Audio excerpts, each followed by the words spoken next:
going on the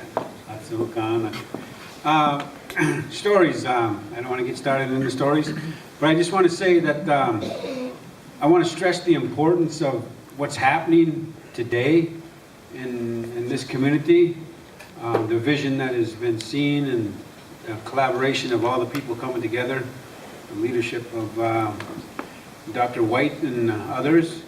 I think when we take a look at the draft report, things such as the rock, where the rock was situated, where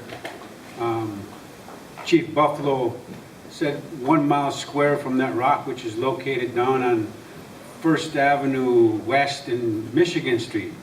And before that, it was all swampland there.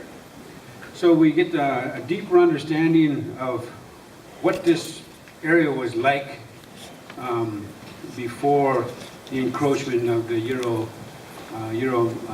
European nations. Other things that we think about there is, from the draft report, is something to say like the St. Louis, Fort St. Louis, which was on the bay, and the construction of somebody, a guy by the name of Jean-Baptiste Perrault, who happens to be, we know, Sid Perrault. That's his great-great-grandfather.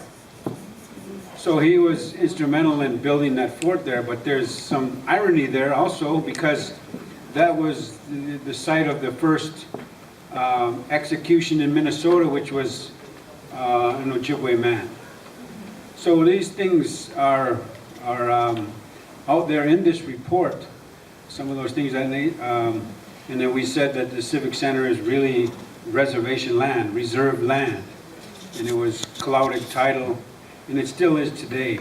And you still see people look in a filibustered way when you say these truths, because we've heard so much lies, lies after lies after lies. Now it's time for the truth to come out. Yes, And the Anishinaabe live natural law and spiritual law and tell the truth. So we have, in collaboration, we have that helping us, those ones around us that we're surrounded with. So I think that the importance of that, you hear about the development that's happening down here in a Norwegian, Nordic way. Now we as Anishinaabe welcome all people to our lands. They say this is Anishinaabe Akiminan, you're in Ojibwe country.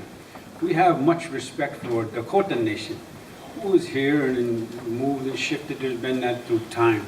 But we not talk disparagingly of the Nordic nation or Norwegians and such, but they have their plenty of icons, temporal icons that are around, the statues and things. So we have to have an opportunity here. Now the relationship with the city of Duluth is sometimes in a rocky way like this, and it's up and down and stuff like that, but the naming of roads, trails, parks is in the process, and it's happening. We just have to continue that dialogue with the city and force them to do these things. It's the right thing to do. And so I think it's really a tremendous opportunity that's going on here today. And also working in collaboration with the University of Minnesota Duluth, we have in our midst here Dr. Jim Amell here, who's helping the Indigenous Commission with the study here, and he raises a hand here, Dr. Amell. So we're grateful for this, because when we see a different way of seeing things, instead of a needs-based, we look for the strength-based. Anishinaabe always has many, many strengths, and we put them out there front and we lead with our strengths, rather than the old way of looking at things, we need this, we need that. So it's a different way of viewing things, and we welcome those that think like us. So the importance of what's going on here today is really significant. I encourage you to get the opportunity to come to the Indigenous Commission meetings, which are on the third Monday at about 5:15 to begin. So please show up, come with your ideas, suggestions, and things, and help move our Indigenous Commission members. And I see our brothers that belong to this grandfather drum here are getting seated here. And we're going to ask those men in a kind way, because when we think about Anakobijiganak, our ancestors, and the significance of not only descendancy, but who we are as a people, connected to this land. The elders say that the blood, flesh, and bones of our ancestors make up the topsoil that surrounds the great sea of the Ojibwe. So when we hear about the moving of the cemeteries and stuff like this, so we are true. That is a metaphor, but it's the truth. Anishinaabe and the Dakota Nation and other nations, indigenous, make up the topsoil here.